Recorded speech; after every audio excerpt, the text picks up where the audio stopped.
우리 주일 저녁 예배, 우리 각 예배 처소에서 각 가정에서 드리고 있는 줄로 압니다. 오늘도 하나님 그곳에 임재하여 주시고 성령님 우리와 함께하여 주시고 우리 예배와 이 찬양을 기뻐 받아주시기를 간절히 소망합니다. 우리 시간 오늘 이곳에 계신 성령님 간절한 마음으로 찬양하며 나아가도록 하겠습니다.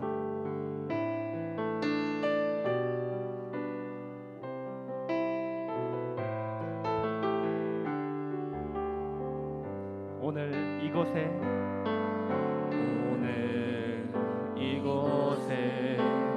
계신 성령님 우리에게 말씀하시고 우리를 가르치소서. 같이 우리 맘 열어주시고 주의 빛으로 밝혀 한 번 더 고백하십니다. 오늘 이곳에 계신 성령님, 오늘 이곳에 계신 성령님 우리에게 말씀하시고 우리를 가르치소서. 같이 우리 맘 열어주시고 주의 빛으로 밝혀 우리를 인도하소서. 주님보다 앞서지 않고 겸손하게 주님의 말씀 기다리니 주님 손에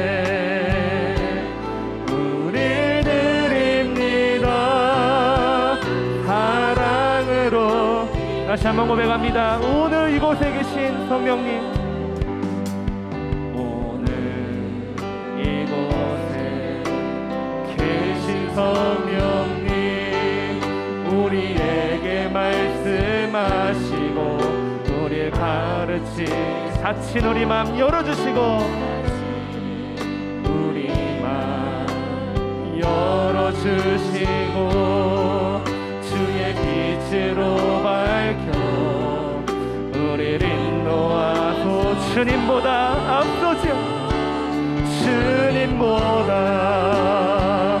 앞서지 않고 겸손하게 주님의 말씀 기다리니 주님 손에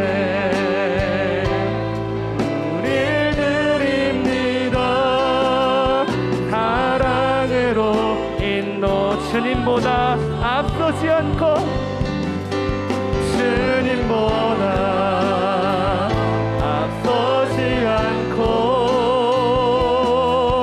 겸손하게 주님의 말씀 기다리니 주님 손에 우릴 드립니다. 사랑으로 주님보다 앞서지 않고 주님보다 앞서지 않고 겸손하게 주님의 말씀 기다리니 주님 손에 우릴 드립니다. 사랑으로 인도하소서. 아멘. 이 시간 주님보다 앞서지 않고 주님만을 예배하며 찬양하며 나아갑니다. 나는 주만 높이리. 우리 시간 기쁜 마음으로 찬양하며 나아가도록 하겠습니다.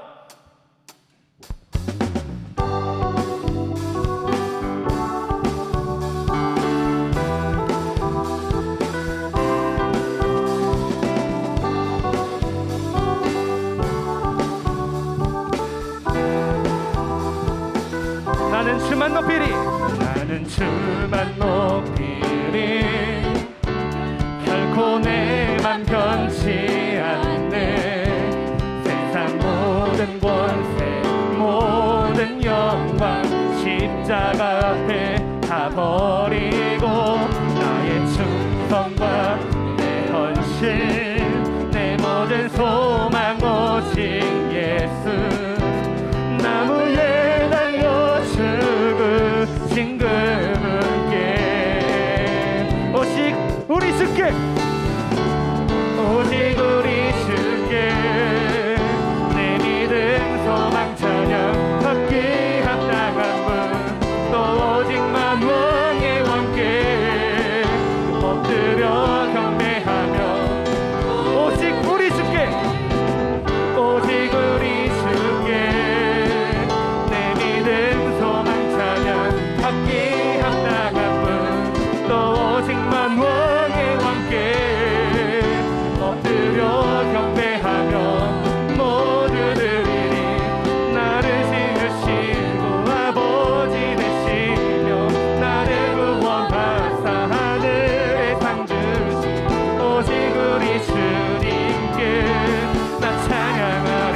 우리 이 시간 다시 한번 찬양하며 나아갑니다. 나는 주만 높이리, 나는 주만 높이리, 결코 내 맘 변치 않네.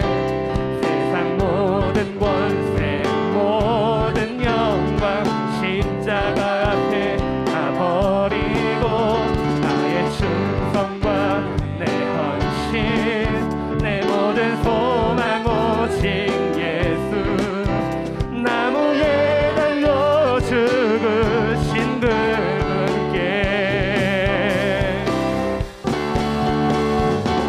오직 우리 주께 내 믿음 소망 찬양 받기 합당한 분, 또 오직 만왕의 왕께 엎드려 경배하며 오직 우리 주께, 오직 우리 주께 내 믿음 소망 찬양 받기 합당한 분, 또 오직 만왕의 왕께 엎드려 경배하며 모두 드리리. 나를 지으시고 아버지 되시며 나를 구원한 하늘의 상 주신 오직 우리 주님께 나 찬양하리.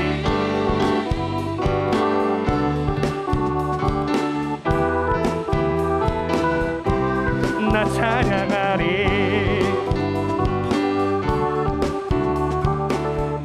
주님의 이름을 선포합니다.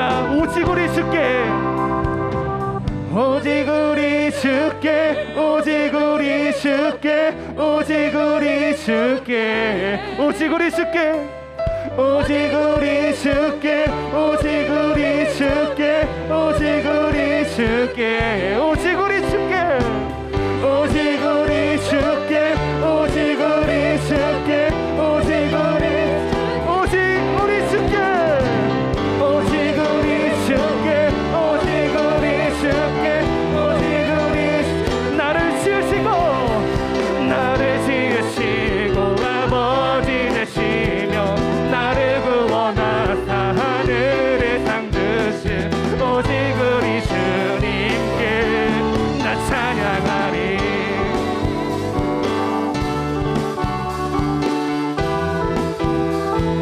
나 찬양하리, 나 찬양하리.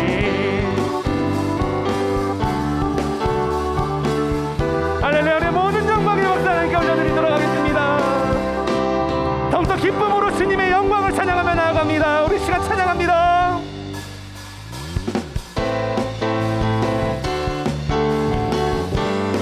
주님의 영광, 주님의 영광 나타나셨네.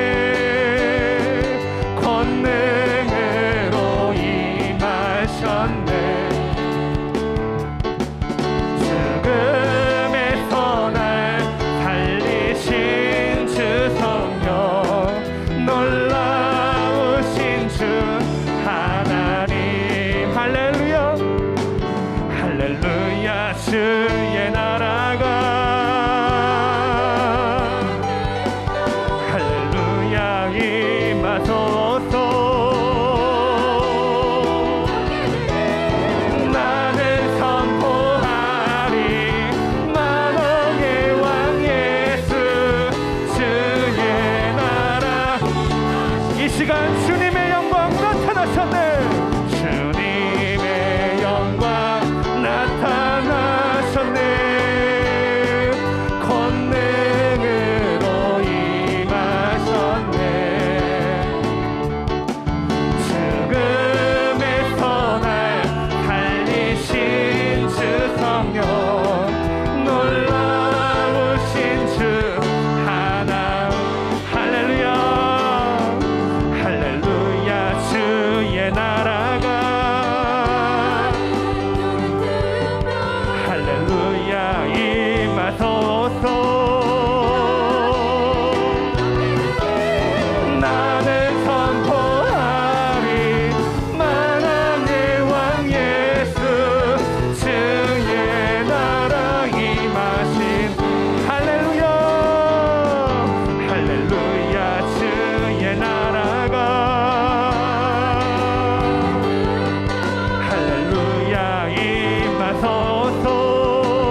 주 예수보다 더 귀한 것은 없네.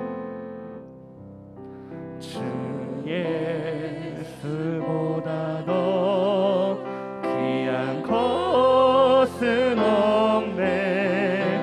이 세상 풍요와 바꿀 수 없네. 영축은 내 대신 돌아가신 그 놀라운 사랑, 우리 이절로 찬송합니다. 주 예수보다 더 귀한 것은 없네. 주 예수보다 더 이 세상 명예와 바꿀 수 없네. 이 세상 명예와 바꿀 수 없네. 이전에 즐기던 세상에도 주 사랑하는 마음. 네, 3절로 고백합니다. 주 예수보다 더 귀한 것은 없네. 주 예수보다 더 귀한 것은 없네. 이 세상 행복과 바꿀 수 없네. 복과 핍박이 몰려와도 주 섬기는 내 맘 변치. 세상 즐거움, 세상 즐거움 다 버리고 세상 자랑 다 버렸네. 주 예수보다 더 귀한 것은 없네. 예수 밖에는 세상 즐거움 다 버리고 세상 즐거움 다 버리고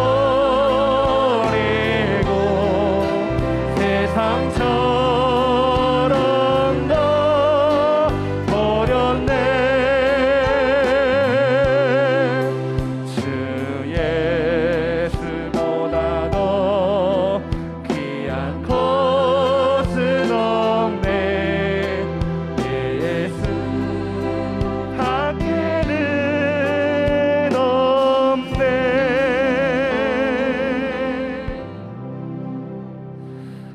우리 시간 예배를 위해 한번 기도하며 나아갈 때에 정말로 주님밖에 없습니다. 십자가의 복음밖에 없습니다. 우리의 삶에, 우리 교회 위에, 우리의 모든 인생들 가운데에 예수 그리스도의 이름밖에 없음을 이 시간 믿음으로 고백합니다.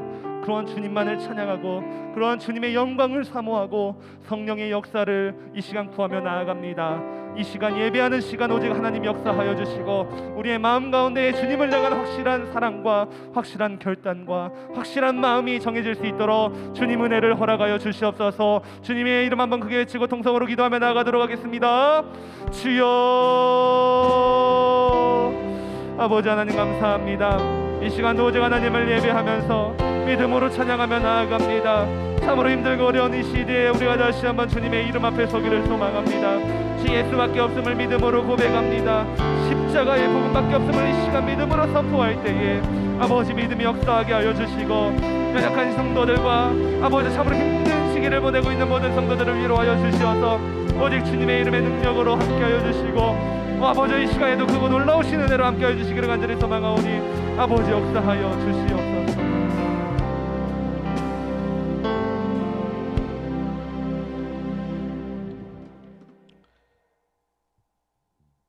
오늘도 살아계셔서 우리 가운데 역사하시는 하나님 아버지, 우리가 드릴 수 있는 최고의 영광과 경배와 찬양을 하나님 아버지께 올려드립니다.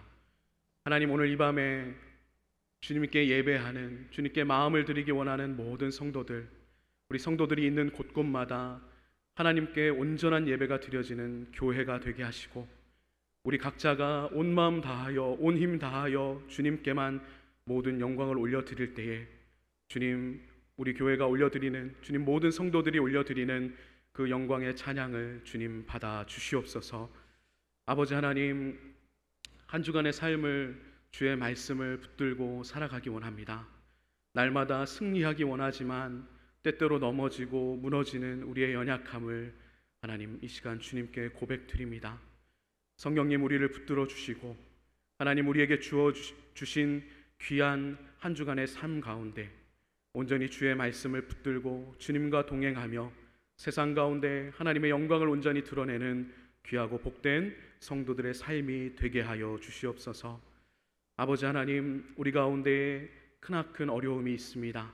코로나19로 인하여 함께 모여 예배 드리는 것이 어려운 이 시점에 주님, 그러나 이 어려움이 우리의 믿음의 퇴보를 가져오는 것이 아니라 더욱더 하나님을 바라보고 더욱더 예배의 소중함을 생각하며 하나님, 우리의 믿음이 주님을 향하여 더욱더 굳건하여지는 귀한 연단의 시간, 훈련의 시간들, 은혜의 시간들이 되게 하여 주시옵소서.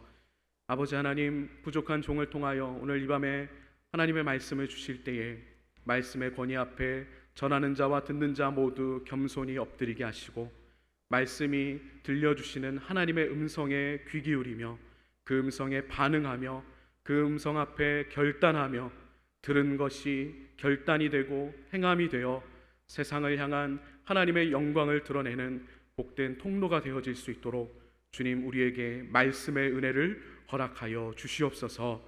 하나님, 오늘 주의 말씀을 전하는 부족한 종을 붙들어 주시고 허투루 전하지 않게 하시고 전하는 자 듣는 자 모두 말씀의 은혜 가운데 거하는 이 밤이 되게 하여 주시옵소서.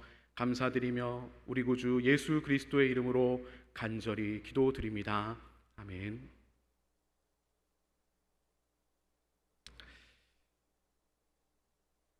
교회 소식 함께 나누겠습니다.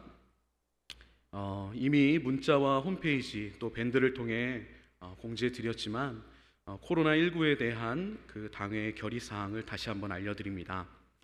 주일 예배를 비롯한 모든 예배와 기도회를 9월 22일 주일까지 온라인으로 진행합니다. 9월 21일 월요일 새벽 기도회부터 주일 예배를 비롯한 모든 예배와 기도회를 온라인과 함께 오프라인으로 재개합니다. 주일학교도 마찬가지입니다. 기타 변경 사항이 발생할 시에는 문자와 홈페이지 또 밴드를 통해 다시 알려드리도록 하겠습니다. 주중 예배 관련 안내입니다. 코로나19로 인해 수요 예배와 금요 기도회는 유튜브를 통해 생방송으로 예배 드리실 수 있습니다. 주일 저녁 예배는 유튜브를 통해 녹화 영상으로 예배 드리실 수 있습니다. 코로나19 대응 교구 사역 안내입니다. 주보에 나와 있는 내용을 자세히 참조하셔서 목회적 섬김이 필요하신 성도님들께서는 담당 교역자 혹은 교회로 주저없이 연락 주시기 바랍니다. 교우 동정입니다. 소천 소식입니다.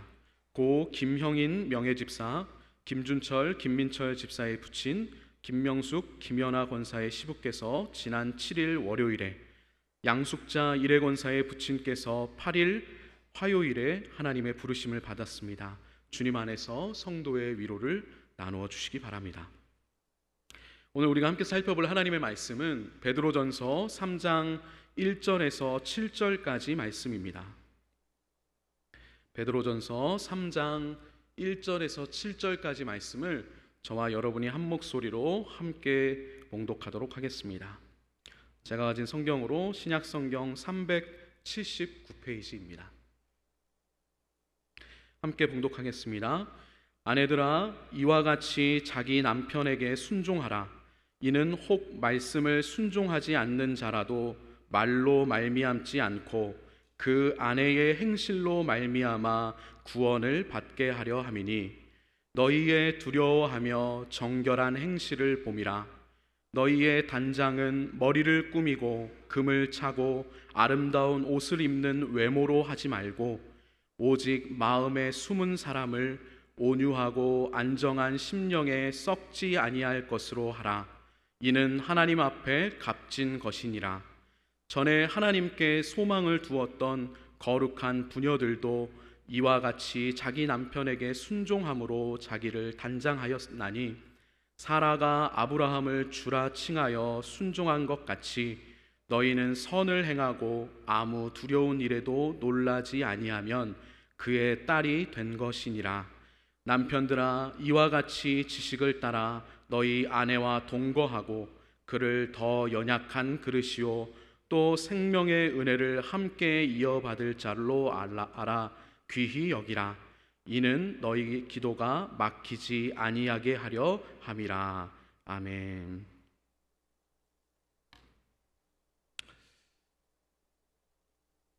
오늘 우리가 함께 읽었던 이 본문의 앞선 베드로전서 1장에서 2장의 내용들을 살펴보면 사도 베드로는 이 편지를 받는 성도들을 향하여 그들이 받은 구원의 은혜가 얼마나 크고 위대한 것인지 설명하고 있습니다.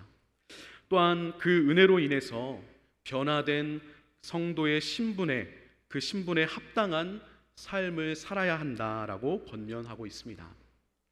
변화된 신분에 합당한 삶이란 결국 구원의 은혜를 베풀어 주신 하나님께서 기뻐하시는 모습으로 살아가는 것입니다.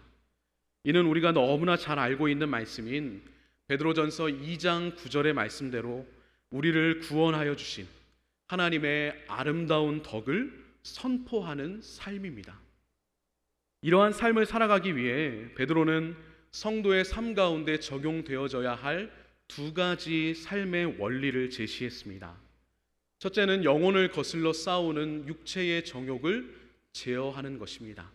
둘째는 이방인들 가운데 그들이 살아갈 때에 선한 행실로 살아가는 것, 바로 그것입니다.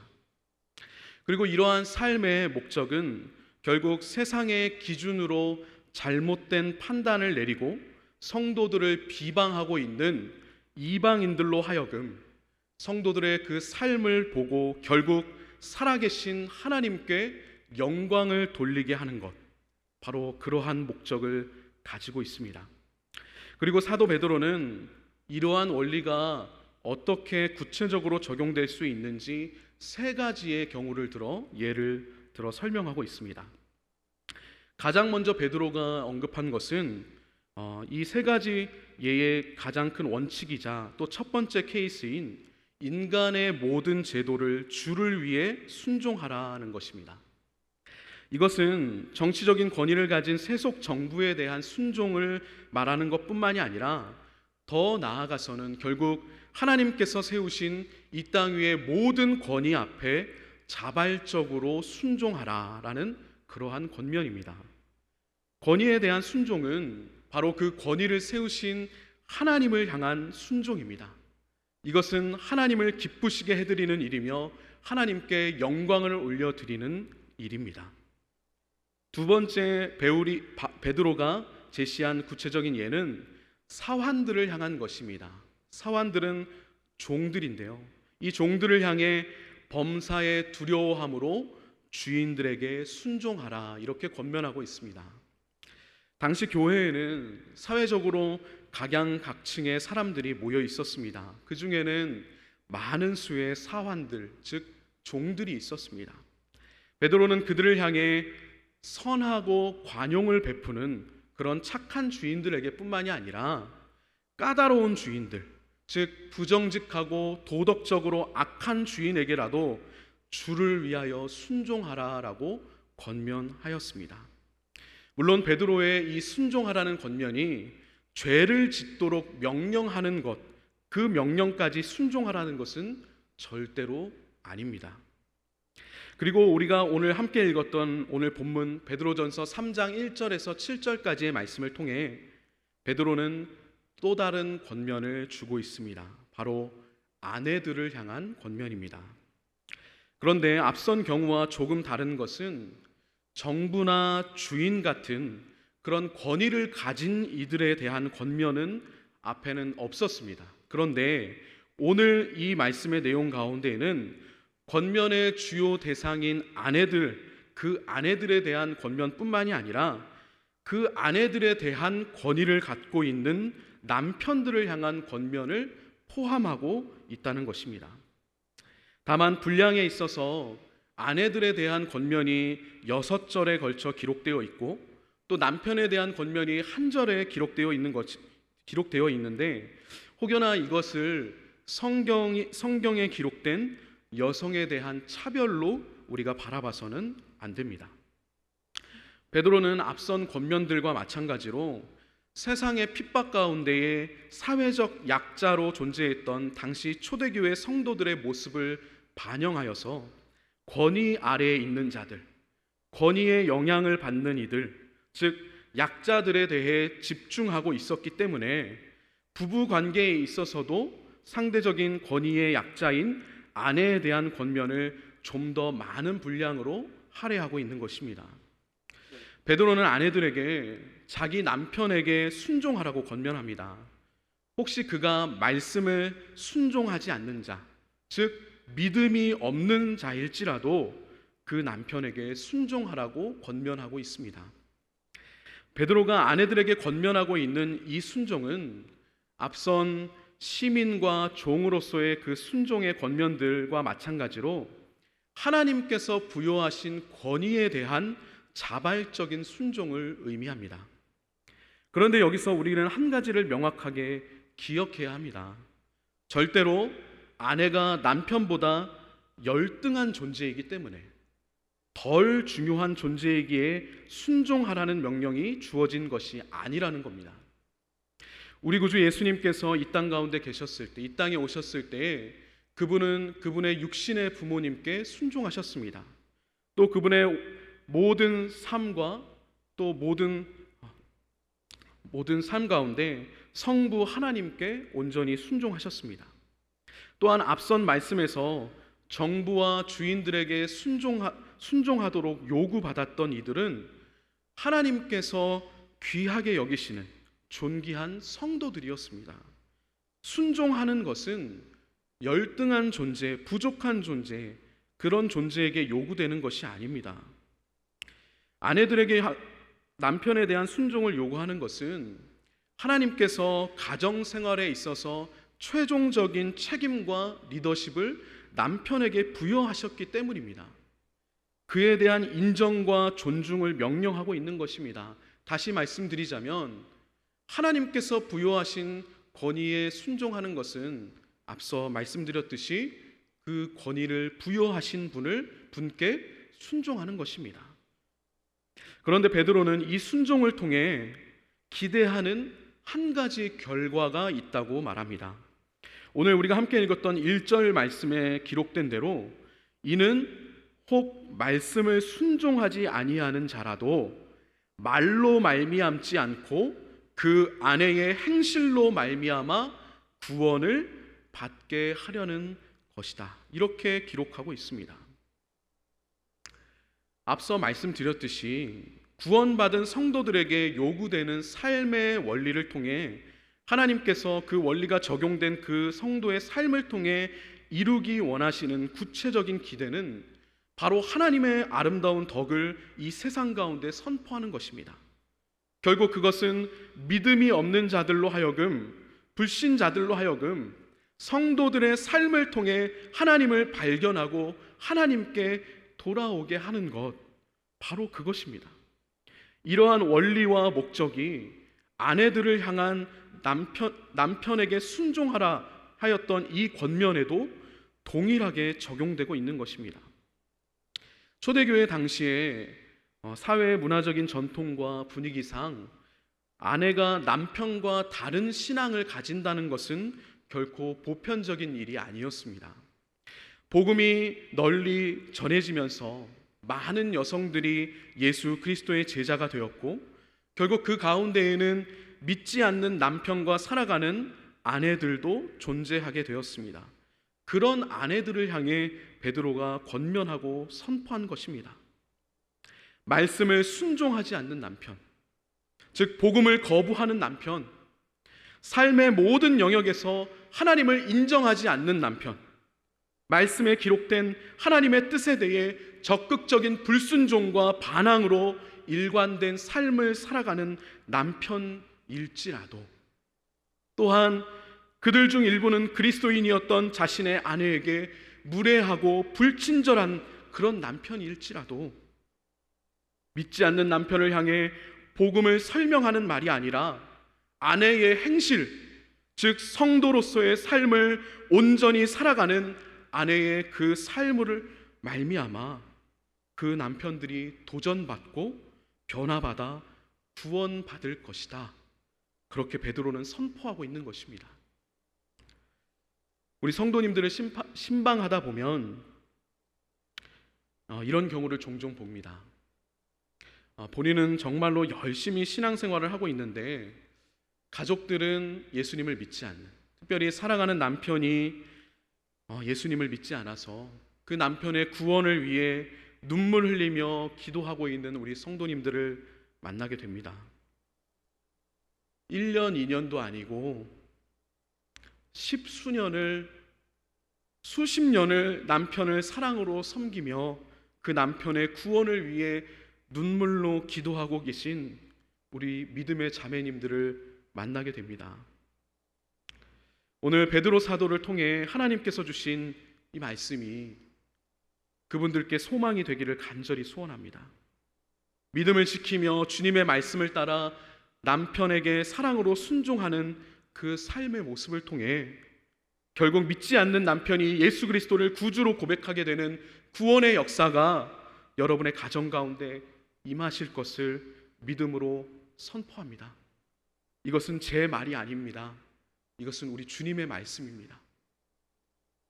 남편을 비롯한 가족뿐만이 아니라 그 믿지 않는 남편과 살아가는 그 아내뿐만이 아니라 우리 모든 성도들은 사실 언제나 이 땅의 수많은 불신자들 앞에 서게 됩니다. 우리가 그러할 때에 오늘 이 말씀은 동일하게 적용됩니다. 학교에서, 직장에서, 또 거주하는 동네에서 그 어느 곳에서든지 우리는 믿지 않는 이들과 만나게 됩니다. 그리고 우리는 우리 주님의 명령을 따라 그들이 예수 그리스도를 영접하기를 기대하며 복음을 전하고자 애씁니다.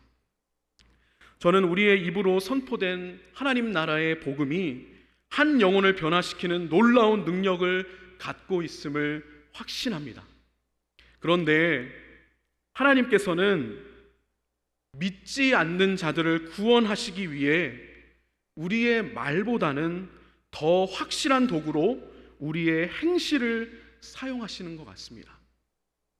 구원받은 하나님의 백성들이 이 땅 가운데 온전한 성도요 예수님의 참된 제자로 신실하게 살아가는 삶의 모습을 통해 하나님께서는 믿지 않는 이들로 하여금 그들의 삶에 대한 위기감과 감동을 일으키시고 결국에는 그 영혼을 구원하시는 놀라운 하나님의 구원의 역사를 이루어 가시는 것 같습니다. 우리는 늘 이것을 기억해야 합니다. 우리의 매일의 삶이 그냥 태어났으니까 사는 삶이 아니라 하나님의 영광을 위한 삶이고 한 영혼을 구원하시는 하나님의 도구요 은혜의 통로가 되는 복된 삶이라는 사실을 우리는 기억해야 합니다. 너무나 부족하고 돌아보면 너무나 연약한 우리의 삶이 이런 멋지고 위대한 하나님의 도구로 쓰임받을 수 있다면 이것이 얼마나 우리에게 큰 복입니까? 이 위대한 복의 주인공이 바로 저와 여러분이 되기를 간절히 소원합니다. 그럼 우리의 삶이 이런 주님의 구원의 도구가 되기 위해서는 과연 어떠한 삶이 되어야 할까요? 그냥 열심히 살면 될까요? 멋지게 세상 가운데 1등하는 인생, 남들이 우러러보는 인생, 그런 삶을 살아가면 세상적인 매력이 넘치는 그런 사람이 되면 주님의 구원의 도구가 될 수 있는 것일까요? 아닙니다. 과거에 어떤 때에는 우리 그리스도인들이 멋진 삶을 살아감으로 세상 가운데 영향력을 끼치며 사람들이 우러러 볼 수 있는 고지에 오름으로써 세상을 향한 선한 영향력을 끼치고 사람들로 하여금 경각심을 일으키고 하나님께로 돌아오게끔 만들 수 있다는 그런 고지론이 있었습니다. 그러나 성경이 말하는 것은 그것이 아니었습니다. 오늘 우리에게 주어진 2절 말씀은 이렇게 말씀합니다. 너희의 두려워하며 정결한 행실을 봄이라. 너희의 멋진 모습을 보는 것이 아니다. 너희의 두려워하며 정결한 행실을 보는 것이다. 여기서 본다는 것에는 슬쩍 한두 번 이렇게 보는 것, 그걸 말하는 것이 아닙니다. 주목하여서 자세하게 관찰한다라는 의미를 담고 있습니다. 믿지 않는 남편, 또 믿음이 없는 세상의 수많은 불신자들이 주목하고 자세하게 지켜보고 있는 것은 성도들의 멋진 삶이 아니라 성도들이 두려워하며 정결한 행실로 살아가는 삶, 그 삶을 지켜보고 있다는 것입니다. 다른 말로 성도인 아내들이 하나님을 두려워하는 경건한 삶의 모습과 또 하나님과 남편 앞에서 순수하고 도덕적인 오염으로부터 자유로운 그러한 모습으로 살아갈 때에 오랜 시간 동안 그 아내의 삶을 주목하여 살펴본 남편들을 구원의 길로 하나님께서 인도하신다는 것입니다. 그 아내의 삶이 그 구원의 통로가 된다는 것입니다. 사회가 도덕적으로 문란했었던 초대교회 당시에는 참으로 경건한 성도였던 주님의 그 여제자들의 삶이 정말로 세상 사람들의 모습과는 전혀 달랐기 때문에 정말로 너무나 돋보이는 그런 삶이었습니다. 그런데 이러한 원리는 남편과 아내의 관계가 아니라도 마찬가지로 적용되는 것 같습니다. 제가 학교를 다니고 있을 때 저에게 참 많은 도전과 도움을 주었던 형님이 있습니다. 그 형님이 저에게 종종 했던 말 중에 하나가 있는데 아직도 잊혀지지 않는 말이 있습니다. 그 형님이 생각한 건지 아니면 어디서 이제 보고 마음에 와닿아서 이렇게 외우고 다녔던 건지는 모르겠지만 이런 말을 저에게 종종 하곤 했습니다. 병현아, 한두 번 하면 이벤트지만 계속되면 영향력이다. 저는 오늘 이 말씀 속에 베드로의 권면을 살펴보면서 베드로의 권면 속에 내포되어 있는 원리가 이 말과 맞닿아 있지 않나 하는 생각을 해보았습니다. 한두 번 남편의 비위를 맞춰주는 그런 이벤트 같은 행동을 하기에는 쉽습니다. 그런데 그런 것을 말하는 것이 아니라 한 번이 두 번이 되고 두 번이 세 번이 되고 하루가 일주일이 되고 일주일이 1년이 되고 1년이 10년이 되도록 한결같은 모습으로 정말 성도다운 삶의 모습으로 살아간다면 이것이야말로 한 영혼을 구원하는 가장 강력한 영향력을 가진 주님의 도구가 되는 것입니다. 쉽지 않습니다. 오랜 시간이 걸리기 때문에 언제 우리가 기대하는 그 결과가 그 하나님의 놀라운 역사가 일어날지 모르기 때문에 때로는 답답합니다. 그러나 분명합니다. 한결같은 성도의 온전한 삶은 반드시 하나님 나라와 영혼 구원을 위한 하나님의 강력한 도구로 쓰임 받게 됩니다. 저와 여러분 모두가 경건함과 정결함을 이루기를 날마다 힘쓰는 정말로 한결같은 참된 성도의 삶을 살아갈 수 있기를 주님의 이름으로 축복합니다. 이어지는 3절과 4절에서 베드로는 외적인 단장과 내적인 단장을 대조하고 있습니다. 우리 3절 4절 말씀 함께 보겠습니다. 너희의 단장은 머리를 꾸미고 금을 차고 아름다운 옷을 입는 외모로 하지 말고 오직 마음에 숨은 사람을 온유하고 안정한 심령에 썩지 아니할 것으로 하라. 이는 하나님 앞에 값진 것이니라. 아멘. 그런데 베드로가 외적인 단장과 내적인 단장을 대조하는 이 말씀을 혹여나 외적인 단장을 완전히 금지하는 것으로 오해해서는 안 됩니다. 이 말씀은 다만 성도인 아내들이 자신의 매력을 위해 세상 사람들이 주목하고 애쓰는, 머리를 꾸미고 금을 차고 아름다운 옷을 입는 것과 같은 겉으로 보이는 외모를 꾸미는 것에 초점을 맞추지 말라는 것입니다.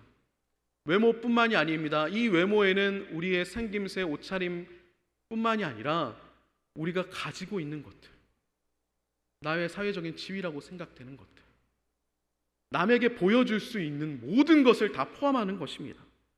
그런 것을 꾸미는 데에 초점을 맞추는 것이 아니라 마음의 숨은 사람을 단장하는 것, 즉 내적인 아름다움을 단장하는 데에 초점을 맞추라는 것입니다.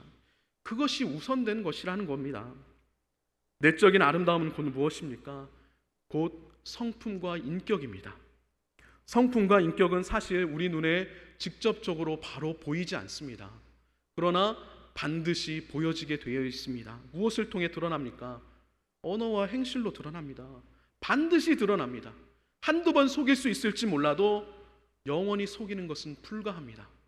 그의 성품과 인격은 반드시 언어와 행실로 드러나게 되어 있습니다.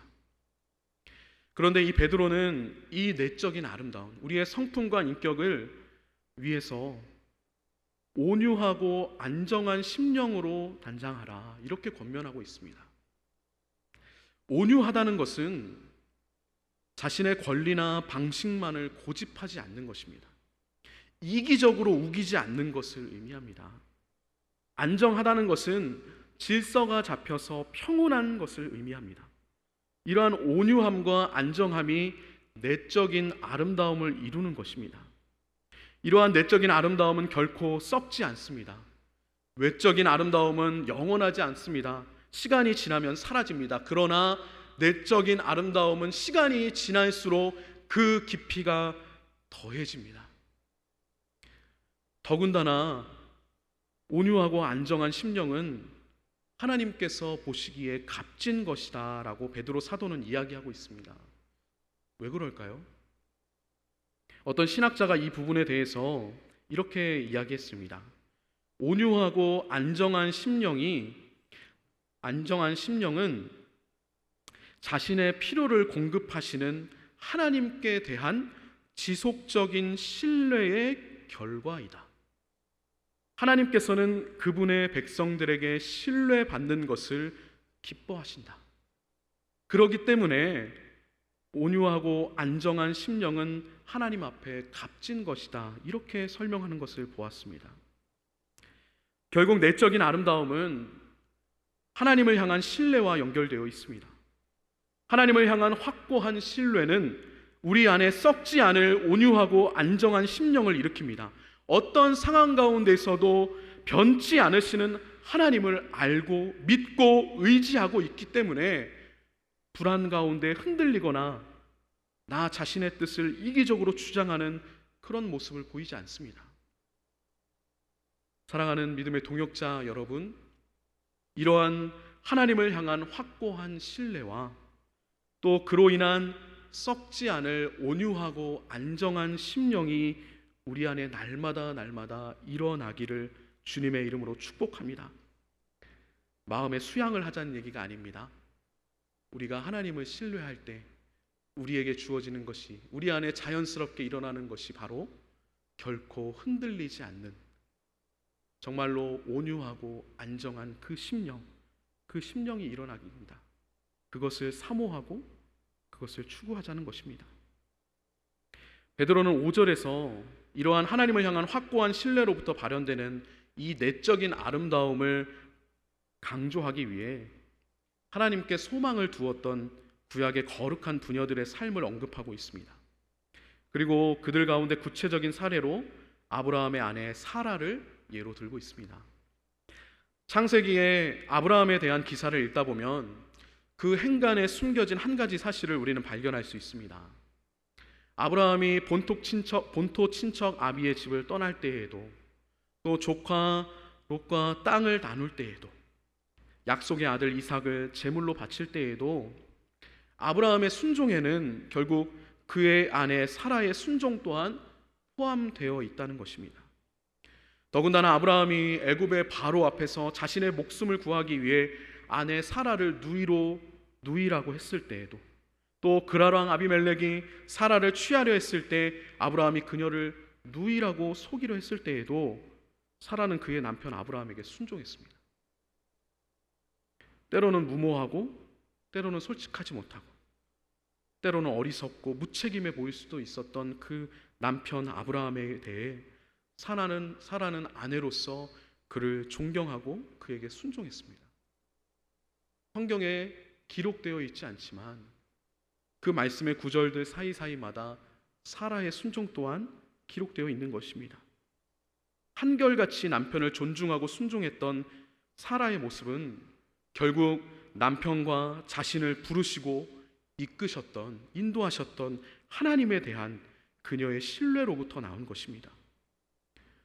베드로는 성도가 된 아내들을 향해 하나님을 향한 신뢰의 아내, 남편에게 순종하면 결국 그녀들이 사라의 딸, 즉 아브라함과 사라에게 하나님께서 주셨던 그 은혜와 복을 상속받을 자가 된다는 것을 선포하고 있습니다. 드디어 오늘 본문의 마지막 절인 7절에 남편들에 대한 베드로의 짧지만 강력한 권면이 기록되어 있습니다. 우리 7절 말씀 다 같이 한번 읽어보겠습니다. 남편들아, 이와 같이 지식을 따라 너희 아내와 동거하고 그를 더 연약한 그릇이요 또 생명의 은혜를 함께 이어받을 자로 알아 귀히 여기라. 이는 너희 기도가 막히지 아니하게 하려 함이라. 아멘. 남편들에게 주어진 첫 번째 권면은 지식을 따라 아내와 동거하라는 것입니다. 여기에서 말하는 지식은 남편과 아내가 부부로서 살아가는 데에 필요한 모든 지식을 포함합니다. 두 사람을 짝지어 주신 하나님께서 이 두 사람을 통하여 이루고자 하시는 것, 이 부부에게 원하시는 것이 무엇인지, 또 나의 아내의 삶의 필요가 무엇인지, 그녀의 신체적인 또 정서적인 영적인 강점과 약점이 무엇인지, 하나님께서 나의 아내에게 주신 그 비전이 무엇인지, 또 아주 사소하게는 아내가 좋아하는 것들이 무엇인지, 기타 등등 모든 지식을 포함합니다. 이 지식을 통해 남편은 아내를 이해해야 합니다. 이러한 지식을 갖기 위해서는 남편은 하나님의 말씀을 부지런히 묵상하고 연구하는 것이 필요합니다. 또한 아내와의 깊고 지속적인 사귐 교제가 있어야 합니다. 오래 살았다고 다 아는 것이 아니라는 사실은 저보다 결혼의 선배이신 모든 남자 성도님들 다 알고 계실 겁니다. 끊임없이 지속적인 깊은 교제를 아내와 갖기를 추구해야 하는 것입니다. 두 번째 권면은 아내를 더 연약한 그릇이요 생명의 은혜를 함께 이어받을 자로 알아야 한다. 그래서 귀하게 여겨야 된다라는 것입니다. 아내를 더 연약한 그릇으로 여겨야 한다는 것이 무엇을 의미하는지 베드로는 구체적으로 설명하고 있지는 않습니다. 다만 문맥을 살펴볼 때에 남편이 아내를 대함에 있어서 주의해야 하는 아내가 갖고 있는 모든 연약함을 염두에 둔 표현이라고 할 수 있을 것입니다. 또 부부의 관계 속에서 하나님께서 남편에게 이 가정의 권위를 부여하셨기 때문에 권위적인 측면에서 남편보다 더 연약하다는 것을 남편에게 일깨워 주는 것입니다. 왜 일깨워 줍니까? 남편으로 하여금 자신에게 하나님께서 부여하신 그 권위를 아내를 억압하는 데에 사용하는 그런 잘못된 사용을 하지 않도록 주의시키려는 그런 표현이라고 할 수 있을 것입니다. 그러나 결코 아내를 연약한 그릇으로 여겨야 한다는 이 권면이 아내가 남편보다 열등하다는 것을 말하는 거 아닙니다. 계속해서 말씀드립니다. 성경은 남녀의 차별을 얘기하지 않습니다. 차이를 얘기할 뿐입니다. 하나님께서 부부의 관계 안에서 남편에게 권위를 주셨더라도 아내는 하나님 앞에서의 그 존재 가치가 남편과 동등합니다. 남편과 아내의 역할의 차이는 있지만 함께 생명의 은혜를 이어받을 자로서 그 지위와 그 존재의 중요성을 차이는 없습니다. 우리는 이 사실을 기억해야 합니다. 그런데 남편들에게 정말로 중요한 경고의 말씀이 7절의 마지막에 기록되어 있습니다. 지식을 따라 아내와 동거하라. 그녀를 더 연약한 그릇으로 또 생명의 은혜를 함께 이어받을 자로 알아 귀히 여기라. 그렇게 해야 남편들의 기도가 막히지 않는다라고 베드로는 경고하고 있습니다. 기도가 막힌다는 것이 무엇일까요? 남편이 아내를 이해하고 귀하게 여기며 살아가지 않는다면 하나님께서 그 남편의 기도를 듣지 않으신다는 겁니다. 아무런 응답도 주지 않으시고 하나님께로부터 공급되는 그 어떠한 영적인 은혜를 누릴 수 없게 된다는 것입니다. 왜 그렇습니까? 아내를 이해하고 귀히 여기는 것이 하나님의 뜻이기 때문입니다. 성도의 삶으로 이 세상 가운데 아름다운 하나님의 덕을 선포하는, 또 하나님께서 기뻐하시는 일이기 때문입니다. 오늘 본문을 통해서 부부 관계에서 남편에게 순종하라는 그 아내를 향한 권면과 또 아내를 귀하게 여기라는 남편을 향한 권면을 함께 살펴보았습니다.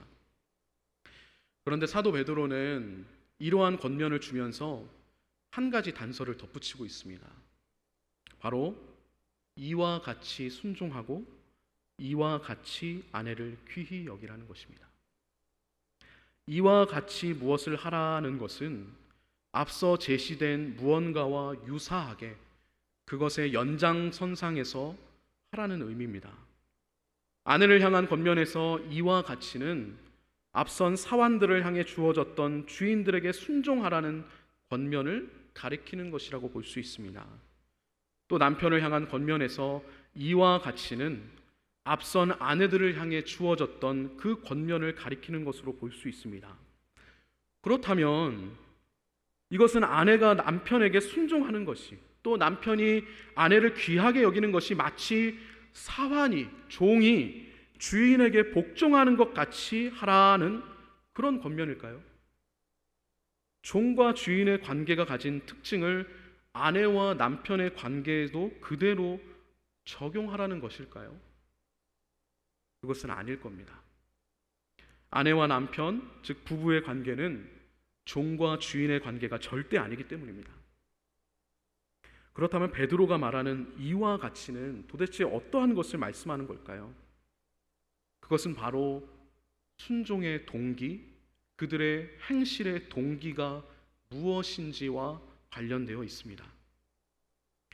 베드로가 제시한 세 가지의 관계, 시민과 국가, 종과 주인, 아내와 남편의 관계에서 권위 아래에 있는 시민, 종, 아내에게 주어진 권면은 모두 동일합니다. 순종하라는 것입니다. 그런데 잘 생각해 보면 이 말이 좀 이상합니다. 왜냐하면 시민이 국가의 통치에 순종하는 것, 또 종이 주인의 명령에 순종하는 것, 아내가 남편에게 순종하는 것은 당시 사회 문화적인 환경 안에서, 당시 사회에서 또 문화적인 환경 가운데 사실 너무나 당연한 일이었습니다. 순종하지 않으면 안 됐습니다. 그들이 속한 사회는 그것을 용납하지 않는 사회였습니다. 그런데 그런 당연한 말을 베드로는 다시 권면하고 있는 것입니다. 그런데 여기에 한 가지 조건이 붙습니다. 앞서 말씀드렸지요. 그들이 살고 있던 그 사회의 보편적인 그 모습이기 때문에, 규칙이기 때문에, 혹은 순종하지 않으면 주어지는 불이익 혹은 징벌을 두려워하기 때문에 순종하는 것이 아니라 성도는 주를 위해 순종해야 한다는 것입니다. 성도가 자신이 마땅히 감당해야 할, 또 여러 가지 차원에서 자신에게 기대되는 어떠한 역할들을 감당할 때에 그것이 당연한 것이기 때문에 수행한다면 그건 세상 사람들과 별다를 것이 없는 인생이 되어버리고 맙니다.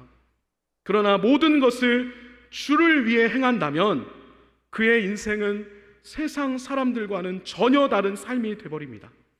시민으로서 국가의 통치에 순종하는 것이나 종으로서 주인에게 순종하는 것이나 가부장적인 문화 가운데 아내가 남편에게 순종하는 것이 주를 위해 자발적으로 기쁨으로 하는 것이 된다면 그 순종은 사회 시스템에 대한 순응으로 머무는 것이 아니라 세상 가운데 하나님의 영광을 드러내는 귀한 통로가 되는 것이고, 믿지 않는 이들이 그 영광을 바라보고 하나님께로 돌아오게 하는 구원의 도구가 되는 것입니다.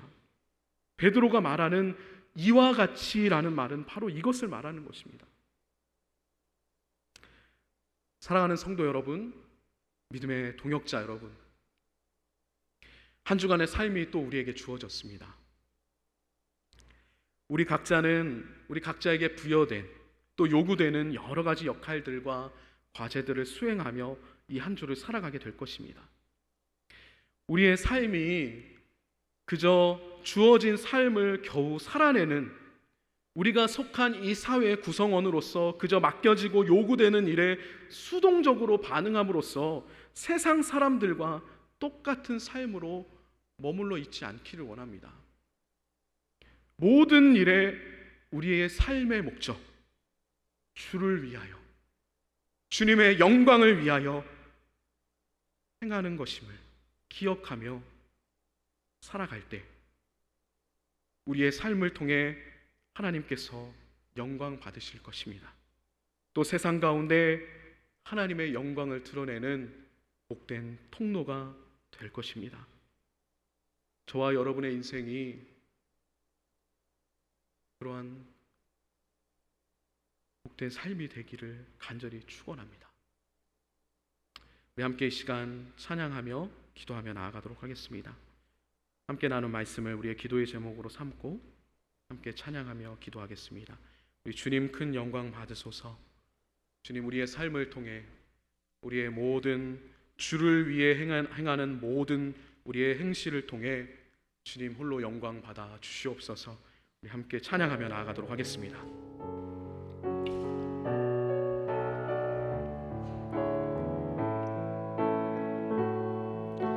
주님 큰 영광 받으소서. 홀로 찬양 받으소서. 모든 이름 위에 뛰어난 그 이름, 온 땅과 하늘이 다 찬양해. 겸손하게 우리 무릎 꿇고 주 이름 앞에 영광 돌리세. 모두 전하세 독생자 예수. 주님께 찬양 드리리. 모든 영광과 존귀와 능력 받으소서. 주님 받으소서.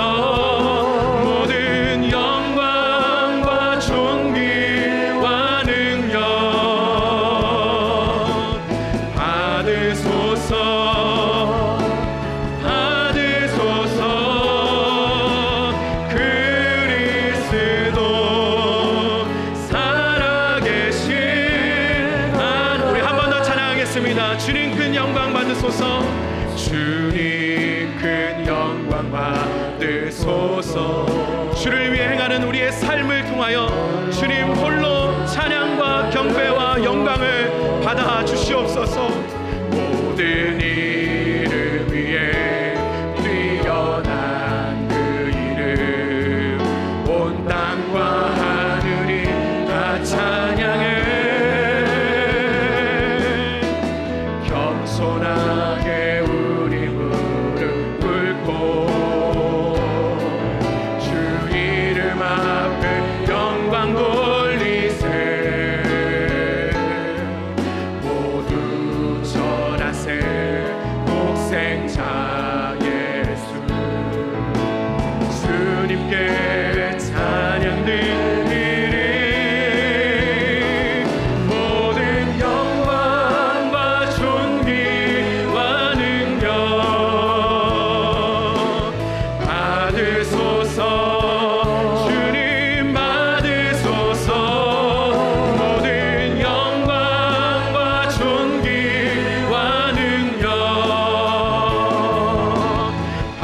받으소서. 주님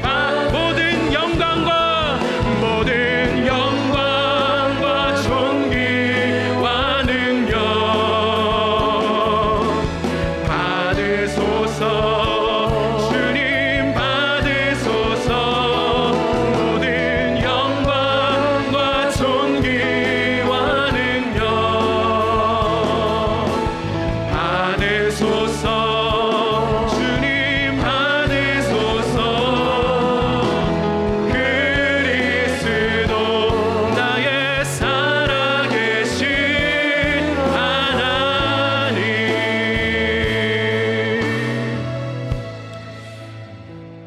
우리 함께 나눈 말씀을 기억하며 함께 기도하며 나아가기 원합니다.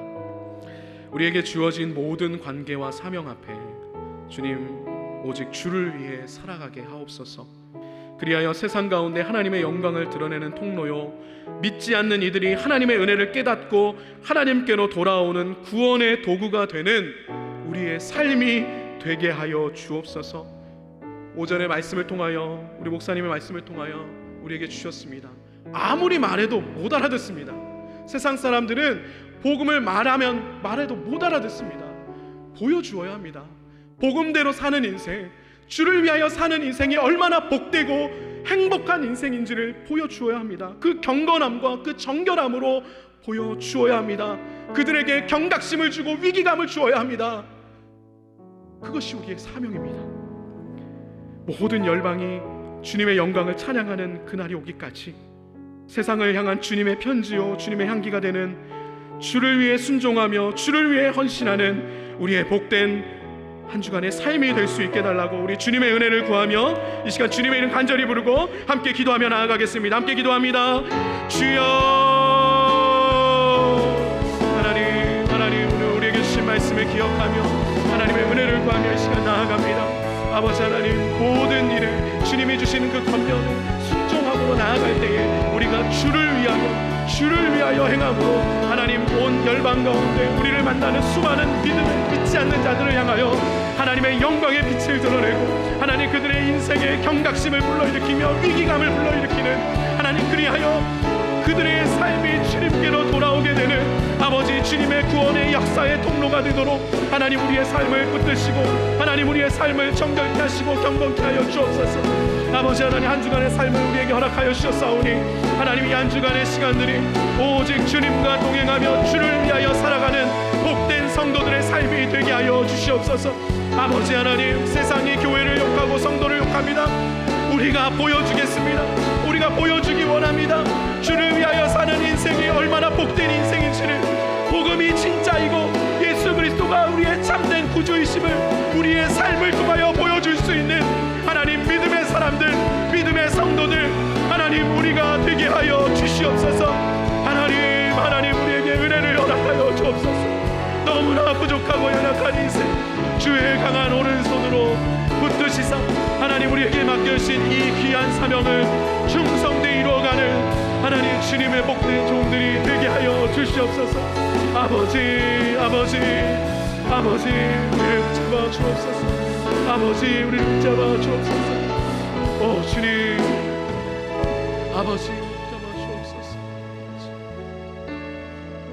살아계신 하나님 아버지, 우리에게 주신 말씀을 기억하며 우리에게 맡겨진 귀한 모든 사명과 우리가 맺고 있는 모든 관계들 가운데서 우리가 행하는 모든 것들, 우리가 해야 하는 모든 일들, 그것을 억지로 하고 당연하기 때문에 하는 것이 아니라 주를 위하여, 주님의 영광을 위하여 살아갈 수 있는 하나님 우리 모두가 되게 하여 주시옵소서. 그리하여서 세상 가운데 하나님의 영광을 드러내고 믿지 않는 자들, 교회와 성도들을 손가락질하며 잘못된 판단으로 비난하고 있는 이들을 향하여 예수 그리스도께서 온 세상의 구주이심을, 하나님께서 온 우주의 주인이심을, 복음이 참으로 진실된 생명이 걸려있는 생명의 소식임을 하나님 우리의 삶을 통하여 나타내고 보여줄 수 있는 주님, 모든 성도들의 참된 삶이 되게 하여 주시옵소서. 이제는 우리 구주 예수 그리스도의 크신 은혜와 그 아들을 보내주신 아버지 하나님의 극진하신 사랑하심과 성령님의 감화와 감동, 위로, 교통하심의 은혜가 우리에게 주어진 모든 삶을 주를 위하여 살아가기를 결단하는 모든 주의 백성들 머리머리 위에, 주의 영광을 위하여 달려나가는 그들의 인생 위에, 우리 교회 위에 이제부터 영원토록 함께 있을지어다. 아멘.